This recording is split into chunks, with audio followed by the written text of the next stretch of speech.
to go through and was like, oh boy.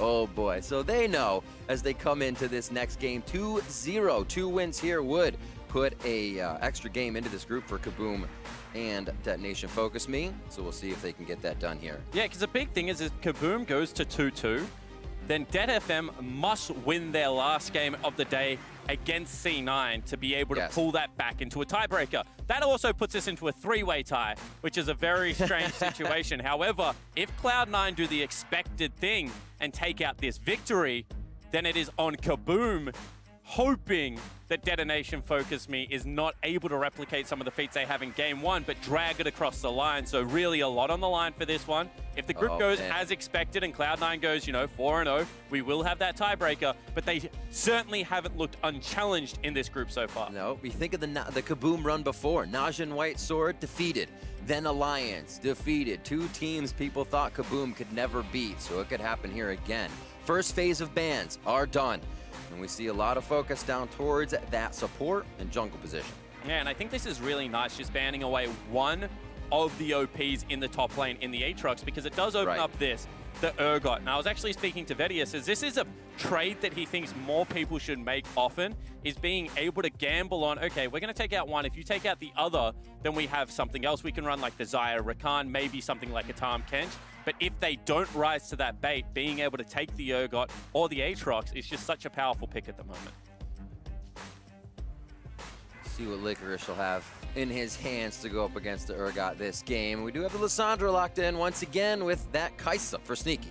Yeah, and I wonder if it is just going to once again be the Lissandra top lane that Licorice goes towards. And this is something that I'm interested in because the bruisers in Aatrox as well as Urgot seem to just bully around the tanks. They've got the wave clear, they've got this persistent damage. They both build Black Cleaver, so it's hard to stand up in the lanes. However, pushing mages like the Lissandra, like the Rumble, can go toe-to-toe because they're bruisers in their own right. And Licorice does seem to have a good grasp on how to play these matchups. His offense and defense, which is absurd from a rookie as well, rookie of the split, no less, of the NALCS, is amazing. And Lissandra gives him the safety, as you say, to push. You can just claw right out. We're looking at KaBuM Esports to lock in the LeBlanc, playmaking in the mid, and Cheaton's Tristana, a very big pickup for him. Yeah, it certainly is. However, this is a lane that we're going to see again, and not one of my favorite lanes I've seen so far at the World's Play-ins, because Tristana doesn't have the best range advantage against the Kai'Sa.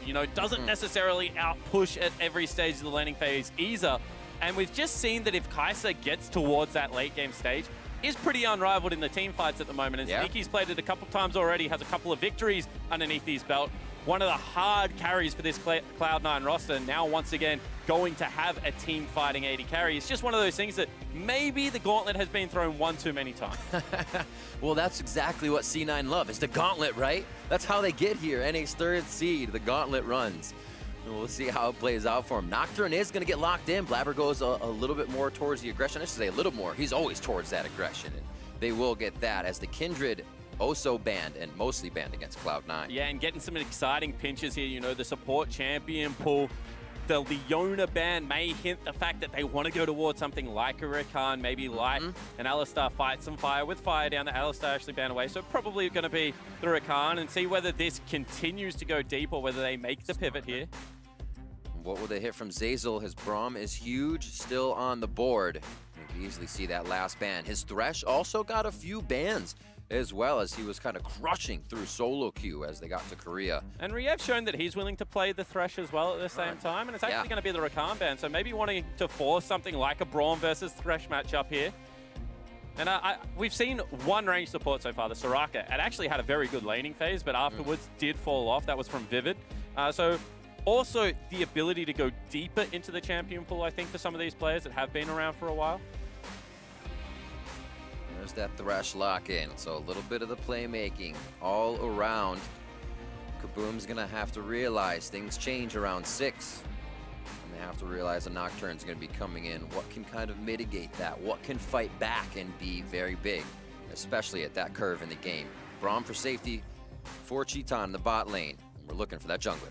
Yeah, and I mean, there are some cool interactions you can have with Tristana Braum, being able to jump on people's heads. Interested in what the jungler is You know, potentially could just be a little bit of control with the Gragas. Could also be maybe just some hard farming, get something like the Olaf. I'd like to see a skirmisher like Xin Zhao, if I'm going to be honest, just because of the fact that they do have some fight-heavy lanes, but not going to be the case. No, going to be all for the team fights there and setting them up. Sejuani locked in for Ranger here. We've seen him be, I say, aggressive on his picks more so. Olaf and Talia so far, so now that Sejuani puts a little bit of tank in that mix. Yeah, it certainly does, and I mean, I understand why they've done it. They do need some team fight to be able to come out at the latter stages of this game, but I just think one of the ways you can look to exploit these teams is by picking the heavy brawlers. If you've got an assassin and a bruiser top side of the map, Xin Zhao makes a lot of sense to me. Also can take it to Blabber. At the same time, this is a pretty standard draft coming out of Cloud9. You know, they round it out with the Galio. They have some nice team fight. They have some great backline initiation with the fact that they've got a Nocturne as well as the Galio. And it's going to allow Blabber to play that aggressive game. So I think that Reapid has done actually a fantastic job at giving Cloud9 a really clear avenue to win this game. Each one of these champions is very much so, I guess Lissandra now, a wheelhouse champion for Cloud9, as you're saying. KaBuM is going to have the work cut out for him. Xanten's getting that Urgot, as we said, will be big. Can he play up against this Lissandra that I'm pretty sure most Urgots haven't matched up against yet? Yeah, absolutely. And that's one of the things about these flex picks that can really play mind games with you, is if you're not familiar with how the 1v1 goes, especially when you add things like Aftershock and Spellbook and all the variety into the laning phase, does come down to, you know, those microsecond decision making and see whether he's up to the task. Certainly had a better game this morning versus Detonation Focus Me on the Aatrox, just split pushing them to victory.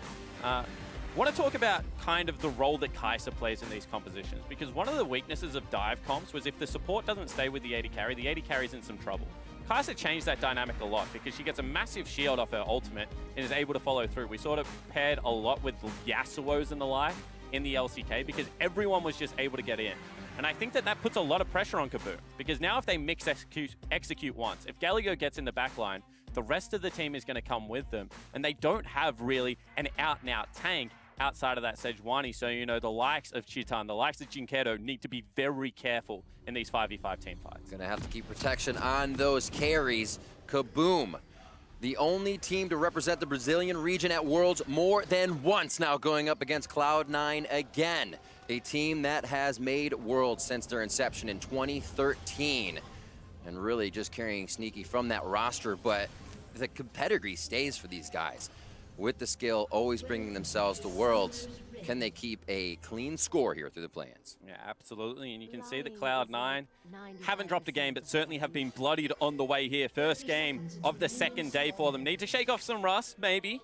KaBuM, on the other hand, they're warmed up. They took their first victory, and this should be a relatively free game for KaBuM. They should be able to play quite relaxed because the favorites is Cloud9, and they would still be the favorites going into Dead FM. So if everything remains unchanged, KaBuM is still guaranteed their tiebreak game. So this is kind of the free shot to get out of groups, and we'll see whether they can make it stick. Ooh, hopping on to Zeyzal to start things off. Rocket jump, Gonna play get a for him. Concussive blows, locks down. They're gonna have to get the fat part of the wall to flash over, and he does nicely. Doesn't get stopped on that one. It can be tricky.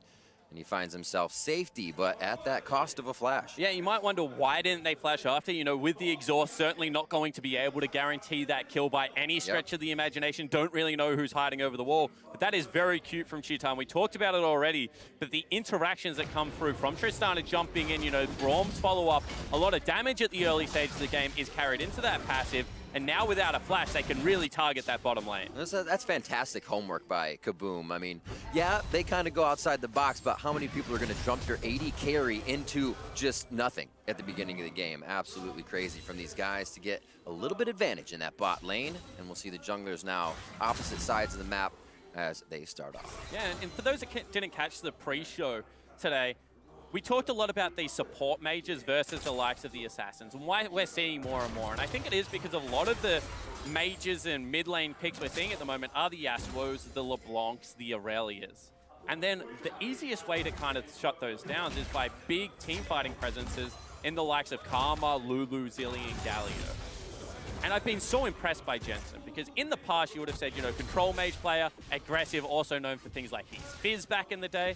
But I think that he really has adapted to Blabber being on the lineup and shown how much of a veteran he is by being able to play that facilitator role that the team needs. And I think that, you know, this game is another one of those strings that you can add to the bow, because he was playing aggressive picks like the Rise, like the Aurelia, but now goes back to the support mid lane, and he's just going to look to control around the rookie jungler. It became one of the things that Cloud9 was overall known for throughout the season, is being able to change that swap of Jensen and Blabber, or Golden Blue, and, sorry, Svenskeren.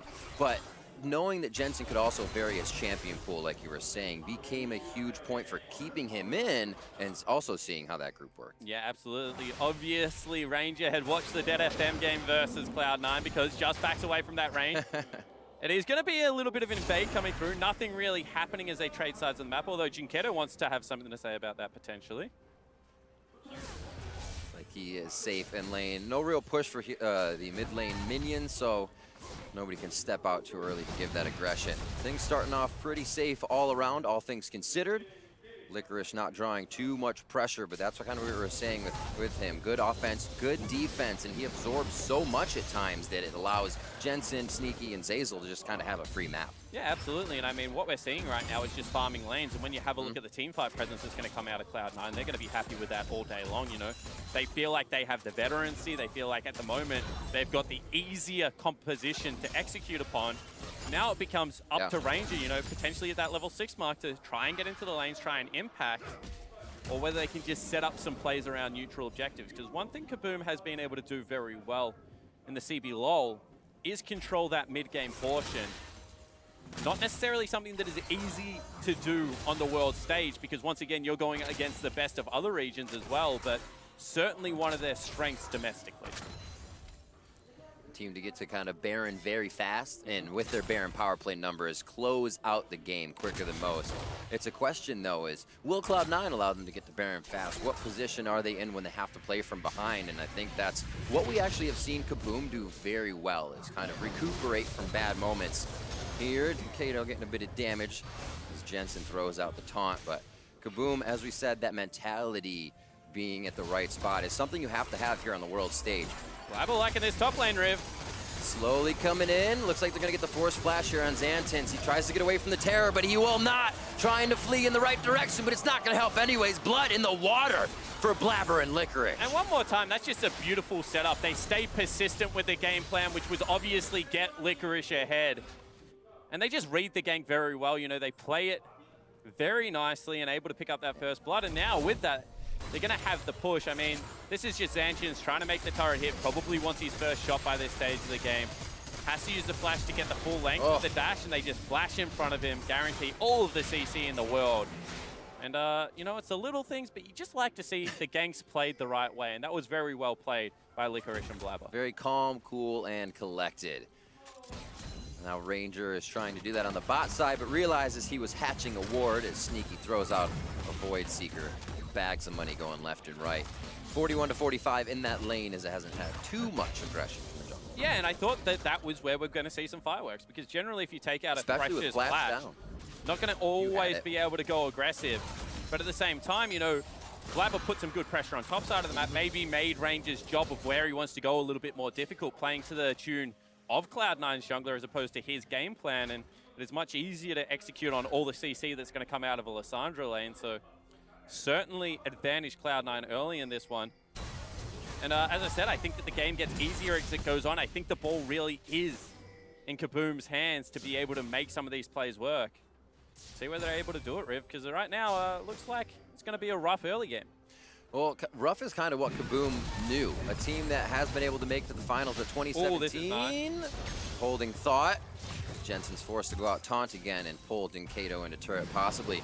But we saw that KaBuM was actually relegated to their challenger circuit at one point, and Riev and Xantins was on the team at that time. They've said that that was almost an imperative time, an essential time for those guys to understand how to use that emotion, come back, understand that you can get back to a point where now they've won 2 seasons, are at Worlds. Xantins said that's unbelievable to him. So they kind of know how to get through these trials and tribulation times if they have to. Yeah, absolutely. You need a cool head, and they had a cool head at MSI as they were able to come back on the final day. Yeah. It wasn't enough, but still able to turn it into a respectable score. And I think this time around, they need to be able to do something similar.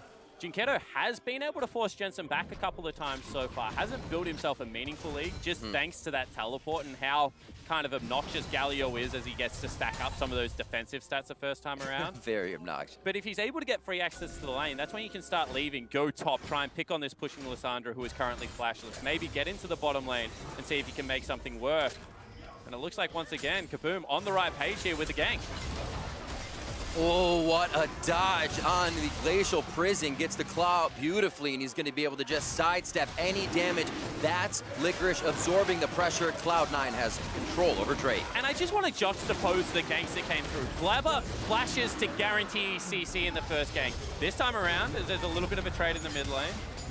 Jensen chunking out Jinkedo very nicely. This time around, Ranger not willing to burn the Summoner spell.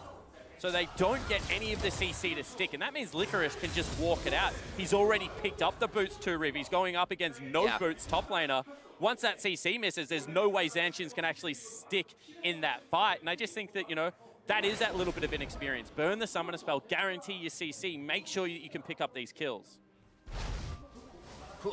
Jensen, Justice Punch down to safety. He's actually going to be walking through quite a bit of vision. That is C9's. So Ranger actually doesn't know where he's going, how to track this until they get to the pink ward. Not seeing him just yet. Zeyzal's gonna kind of coin this, that C9 does have the pressure. 4 on the bot side versus 3, and none of them can see. Blabber's under the turret. It's gonna have to be a jump out from Cheetan, and now he's trying to get the safety in the brush. Shots onto Blabber, almost taking him down, but it is such a scatter from KaBuM as Cloud9 finally picks up kill number 1. Riev's low, Ignite takes him down from Zeyzal, and C9 put the pressure on. Yeah, and they're going to look to continue the first turret. Hook goes wide, but it still looks like they want to continue the pressure here.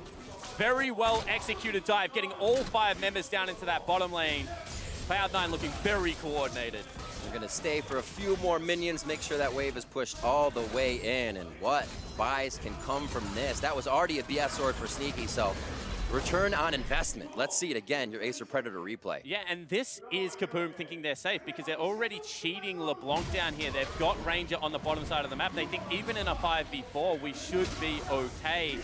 However, because they don't respond immediately with that teleport, the Darkness is going to deny the Urgot any chance to join this fight. And as Licorice is the last person through, and still deceptively tanky with this Aftershock, with the ability to use the ultimate, KaBuM try to chase a loss.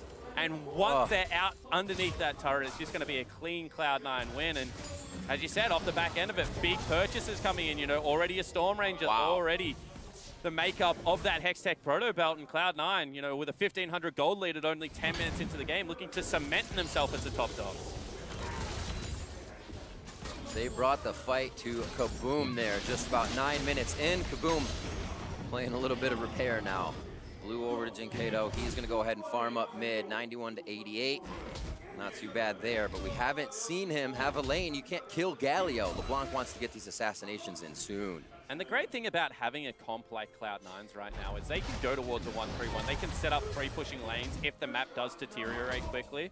And they will be able to shove in and, you know, pressure that mid lane turret with their semi-globals. But at the same time, by no stretch of the imagination is this a comp that can't team fight. So KaBuM are kind of stuck in between a rock and a hard place. Do we try and force them out of the lane? Do we try and lane swap? You know, are we trying to force around the bottom lane where we still feel like we might have some presence because there's no summoner spells available? But they just haven't been able to make that right choice so far. Ultimate used bot lane here for Cheetan. It looks like Blabber really likes that factor. And they put themselves close. What a hook from Zeyzal. It may not activate anything just yet, as they are also weary of where Ranger could be. Yeah, absolutely. I mean, you look at how low HP Sneaky is. Oh, really? It's just veterancy. That's map awareness for you. Absolutely. Ridiculous. Same time, they're cheating Jinkedo over here as well. This could still be a fight, Riv. They're going to try to say anything you can do, I can do better. And it has not worked for the ganks. Nice denial of vision there. Jensen's just on the other side. He doesn't even have to use the entrance. There's going to be the hit. Passive shot. Does take down Cheetan. And now they're going to be onto Ranger as he's just a little too far forward. It seems like they can get themselves into position. C9's happy with that advantage. Yeah, very nicely done from Jinkedo actually to return that kill onto Blabber. So that means this turret's still going to be under fire. Jensen trying to save it. Feel like that fight could come back in. Blabber on 9 seconds. His ultimate is still down, obviously, as he tried to use it in the fight. So 1 for 1, they take down Cheeton again. And Blabber falls for the first time this game. Another hook from Zeyzal. Looking pretty good on that ratio right now. Get the flash out of Ranger. So these fights are so long and extended. They just keep kind of trying to bring the batting order back up to do some damage as Jensen and Jinkato take a nice long walk on the beach back to mid. And you can see what they're trying to do. They're trying to say, we want to get the Tristana out of lane. Let's force around the bottom lane turret. Let's try and take down some structures. We will win any kind of push race. And that means that Jensen must defend, so he's using every tool he has in his kit to try and keep them off these turrets.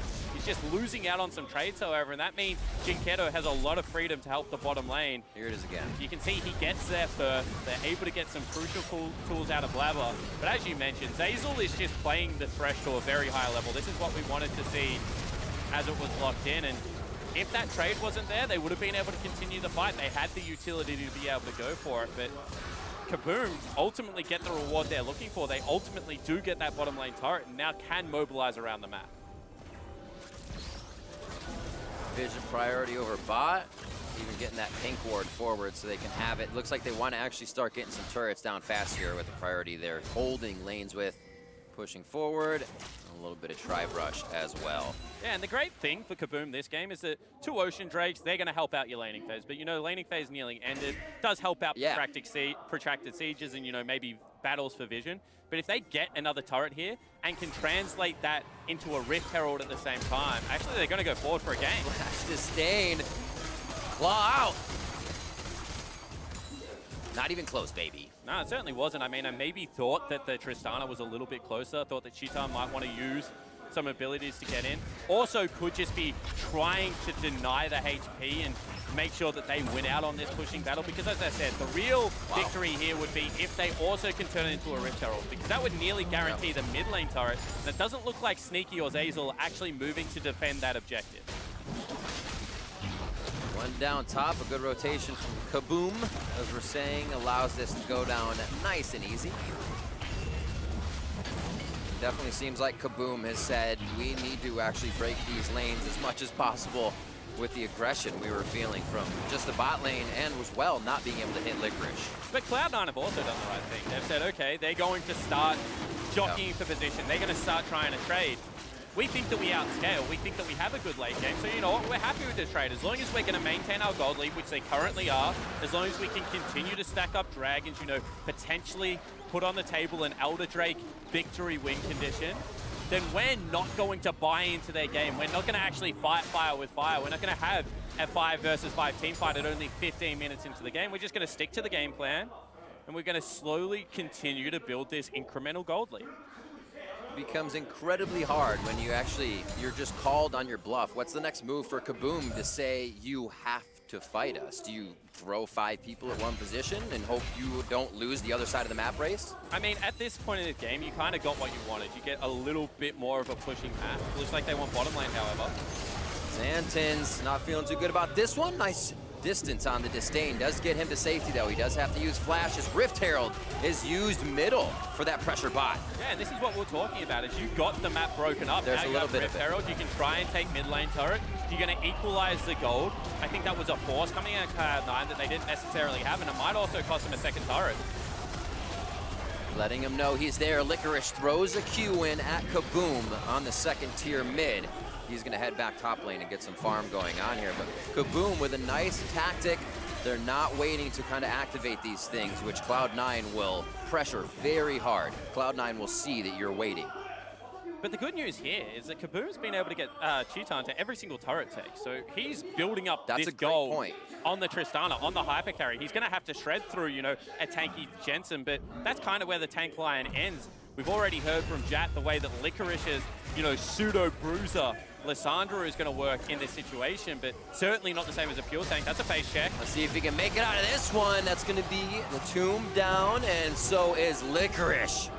He's going to make Jinkato happy on that one, and the pressure finally pays off topside. 2-0, saying Jinkato needs to get this LeBlanc going, and he has put 2 on the board. Yeah, he certainly has, and this is something that I criticized Cloud9 for actually on day one, is when not every person is visible on the map and you have incomplete vision control.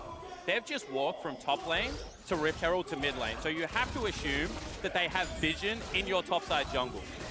So they're going to feel free to be able to walk through all of that space and set up some traps. The way you combat that is push in, make sure the other 2 waves hit turret, be patient with your lane. Licorice a little bit impatient, face checks the brush, falls down. That guarantees some more farm. That stops the push that's going to come in this mid lane. And now it's actually KaBuM with a very meaningful lead, just because of the last 2 mistakes that Cloud9 have made. You know, ganking Xantians in the bottom lane and also face hacking that top lane brush from Licorice means that, you know, the pressure is starting to mount here. That KaBuM global taunt is coming back. How much does it play on C9's mentality? Probably none right now, but it's fun to think about that KaBuM makes these runs now, representing Brazil again, and can go through 2 extremely powerful teams to find themselves in a great position.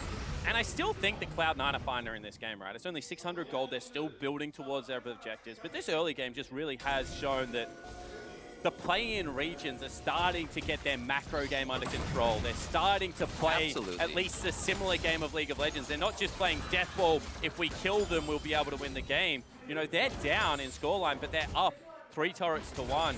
Positioning very nicely around the map. And once again, Cloud9, they've traded it for some dragons. But certainly need to be aware of KaBuM's ability now to take, you know, maybe a 20, 21-minute team fight and try and transition that into maybe a Baron, maybe a little bit more bottom side control, because that's what Xantian was able to do against Detonation Focus Team. So far, so good. We did see Xantians just go down on the bot side in a solo. Actually, say get out of that in a solo. Which brings to mention the fact that KaBuM actually has, whoops, some of the most isolated deaths in their region. So to kind of stave that off here for the finals, for the play-ins, for their regional finals and whatnot, kind of bringing that play here was something they absolutely needed. Yeah, and there's kind of 2 kinds of, you know, isolated deaths, and that is, you know, one of them where it's a problem because you're getting picked off because you're not rotating well, your macro is a bit of a mess, and they do have some of them, don't get me wrong, you know, Chitan, Jinkedo, sometimes you just wonder why they are on the map. Other times you have isolated deaths because you're snowballing a mid-game hard, and maybe your mid laner says, you know what, you're pushing that turret, I'm going to try and look for the stylish outplay, and you fall down because, you know, that's just what happens sometimes, Riv. You know, you can't blame the guys. But I will say that the nice thing is as this tournament has progressed, young players like Chitan have started to be a little bit more reserved. You know, and he's 0-2-1 right now, but he's up that 20-odd CS. He's got himself to Widem. He's an Infinity Edge and maybe a Last Whisper, although not as crucial in this game without a Super Tank, away from being a big threat. And this is once again going to be an AP Galio coming out of Jensen. So even he won't really be able to stand in front of this Tristana. Yeah. I'm ready for those moments, though, of the Chitan craziness, where we see him kind of jump into the fog of war to start off a level 1 and see if somebody's there, like Blabber. But that's a calculated risk, right? Because we haven't seen any level 1 shenanigans apart from one game, which was a topside invade that came out of KaBuM. So they know that most teams are just fanning out. They've kind of watched through the VODs. They know that if they're going to win this game, they need to take calculated risks. And they've been able to do that so far. And once again, this is just respect. The push and pull of the map. No control. They actually go for the fight. Rinse and repeat onto Licorice. Tomb is in. They're going to get nearsighted, though, so they may not be able to finish it. There's the Zanya's effect that Jat was talking about as well. He's able to live for so long, get the back line to the front line now, and they're going to be able to take out Ranger on the turnaround kill. But the rest of the team is collapsing. This is still a fight that KaBuM look like they want to take. A great pinch now from the river. It's going to be Licorice on the other side as well. They have him in between. Chitan goes for a big hit onto Licorice. It's going to explode. Will he live? And Licorice stays alive. Just a sliver of health. Now it's Sneaky coming in with Killer Instinct to draw the attention. Blabber goes into Zanya's as Sneaky tries to deny vision in the brush, and Blabber goes down. KaBuM is chasing Cloud9 back to their base, and Jinkedo is looking for Sneaky in the brush. He finds the kill, and KaBuM come up huge. And this is exactly what you didn't want if you're a Cloud9 fan. That means that the Baron is going to be up and available. 25 seconds still on Blabber, and this could be KaBuM's window. Relentless from KaBuM, and as you said, a little reserved in their play to make sure it can come out right. The lengthy fights are going in favor of KaBuM here, and Jensen and Licorice now approach Baron. Ranger just on the other side for the smite secure, so it's not exactly the 50-50. Nocturne ult is down even if Blabber comes up in 1 second. Rehab close to going down, but he gets the shield and he's safe. That's gonna be Xanten's low, Cheaton low, they're all in the pit still. Licorice forced to use the stopwatch once again as Jensen starts to take shots. And they will lose Cheaton in that fight along with Xanten. And they both live on the back end. Jensen and Licorice play that to perfection. And now maybe the shoe's on the other foot. No, Sneaky going bottom lane. They take that big sigh of relief as they force KaBuM off. Absolutely imperative play from Cloud9. It had to work, and now they have the pressure in mid lane. As you said, Sneaky clears up the bot and a bit of breathing room here after the game was just tied at 5-5 for that Baron. And that looked like it was the play, but Cheaton went over the wall. There was just a couple of things that didn't really add up there, Riv, but really you do just have to sit back and admire how well they played it.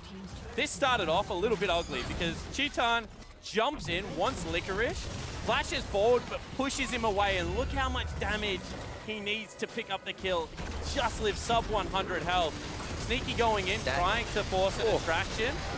And that's kind of where the fight swings back, because now it's a big numbers mismatch. You know, already a member dead. Licorice forced back to base, looking for a way to teleport back in. Junkedo and Titan able to clean up the back end of the team fight. But that rush of blood, kind of the double-edged sword, because then the Baron play afterwards looked like it was going to go so well, but got very ugly quick. Here that is again as well. Because here they are, you know, Ranger's not tanking it. So they're all losing crucial health bar.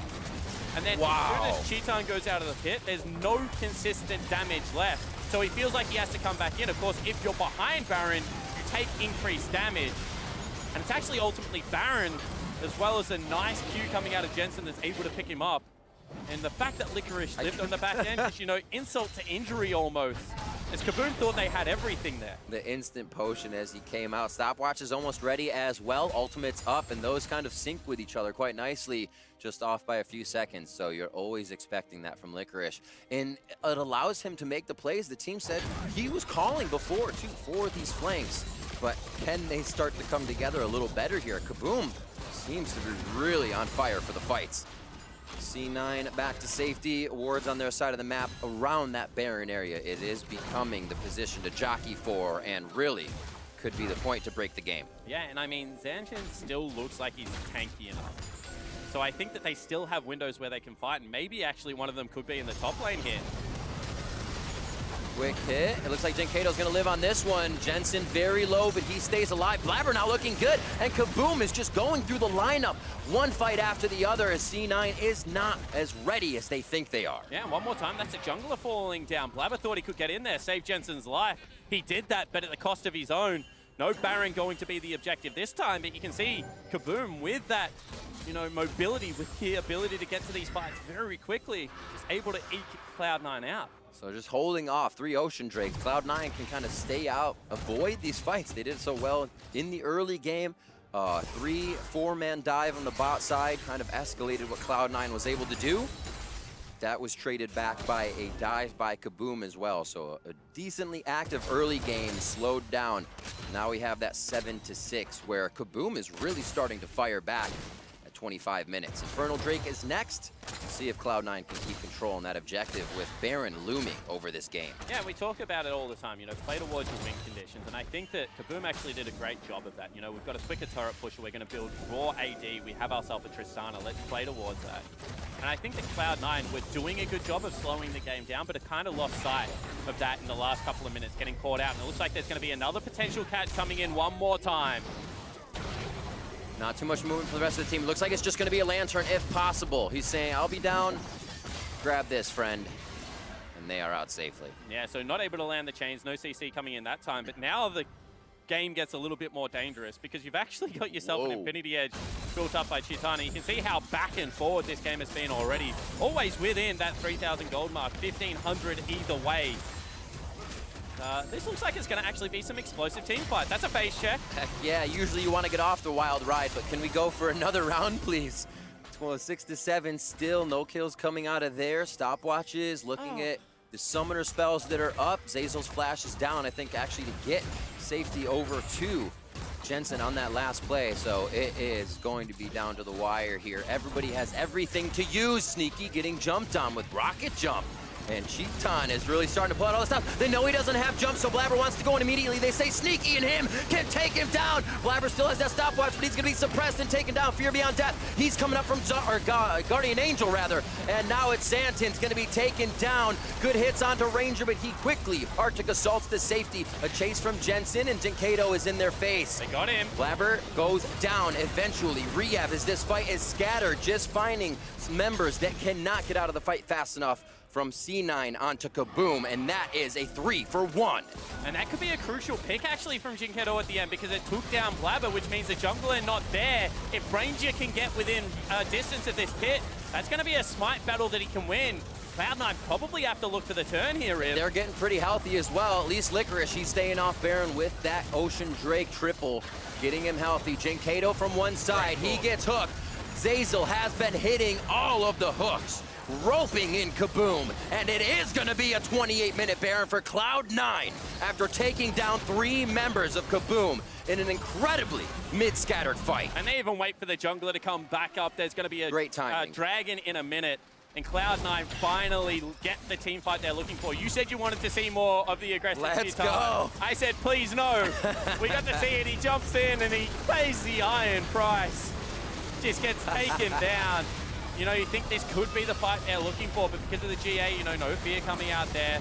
Zanchin, very tanky. It takes a while for him to go down, but ultimately not tanky enough, and that's just inexperience. I said he's done such a good job of suppressing that instinct of wanting to go for the highlight reel plays.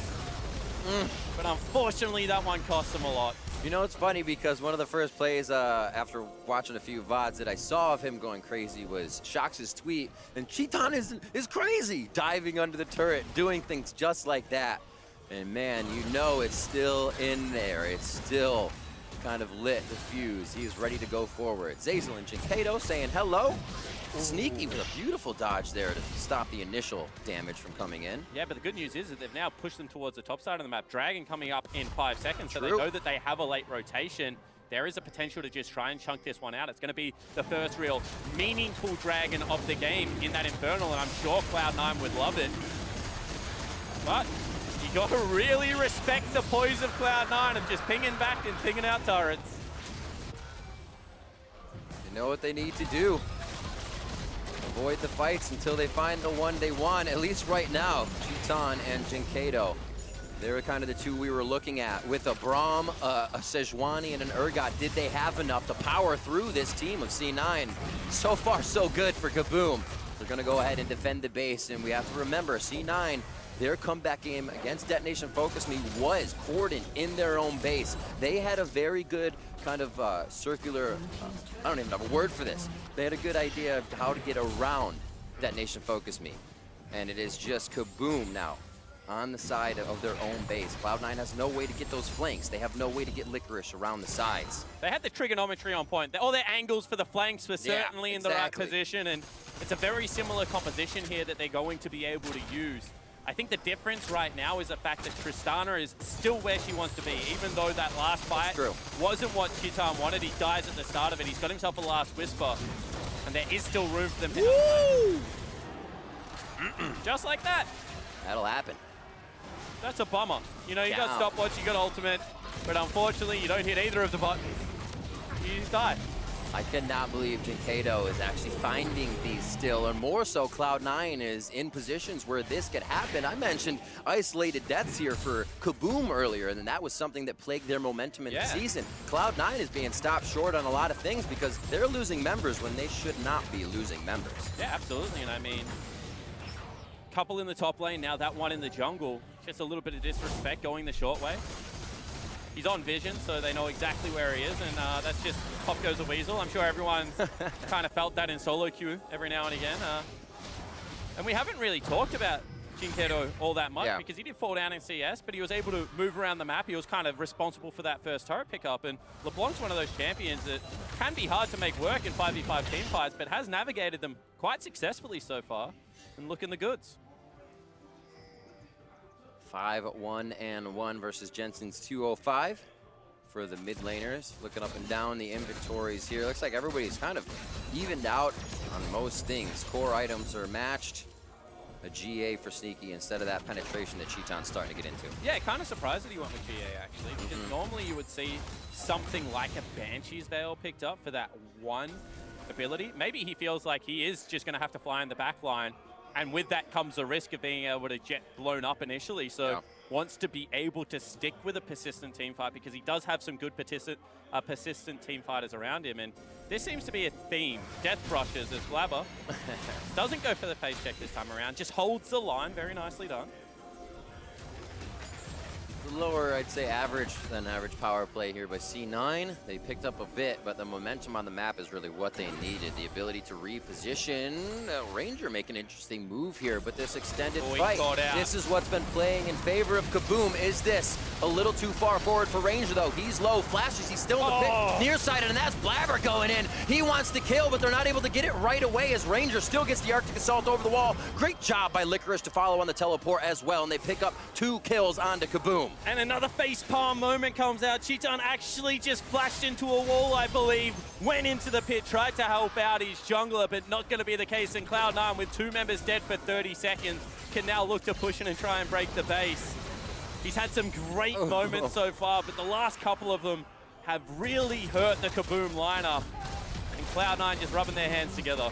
20 seconds left on those 2 death timers. Looks like this is all they will get for the mid inhibitor in KaBuM's base, and Cloud9 has a nice wave topside. They can start to escalate into the base. Flays him outside as well. Oh my God, Sneaky into the base! And it looks like the team might be able to save him. He's just on the edge of Lantern. Hook goes out, and the Guardian Angel. It comes up big, even if he would have went down. And Rip, that is the League of Legends trust ball right there. Sneaky says, I'm going in, catch me, baby. And able to get back out successfully. Looks like they want the fight, however. That's something the team had to come in on, and now KaBuM can bite back. How much is this fight gonna play in favor of Cloud9? 2 more down for KaBuM. 3 are now dead, and they're gonna get on to Xanten to make sure it's the ace and make sure it's the victory for Cloud9. Nexus turrets in their eyes as they start that push. And you gotta respect the gusto. They go for the team fight. It does not work. Cloud9 gonna take the win. Cloud9 again pushed back and forth, but not to the limits this time. Cloud9 in 34 minutes on the Nexus,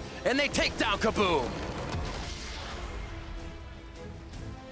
And you gotta say, that was actually a pretty nice game to watch. You know, back and forward for the start of it. Cloud9, good early game advantages. KaBuM hitting back, and you can see they knew that game was close. They had it in their hands, but a couple of crucial errors from their young players come back, and that's been the tale of this group. You know, the rookies versus the rookies, and right now, Cloud9 standing strong as North America's 3rd seed. Feeling very happy about kind of coming out with a bit of a cleaner game, but another game where they can find where flaws happen. They can find out why they actually went down so early. Or not down so early, but up and then fell back in that mid-game fight all the way to 5-5 when KaBuM was saying, hey, Cloud9's playing a little too sure of themselves, and maybe that's what they need to start curbing. Absolutely.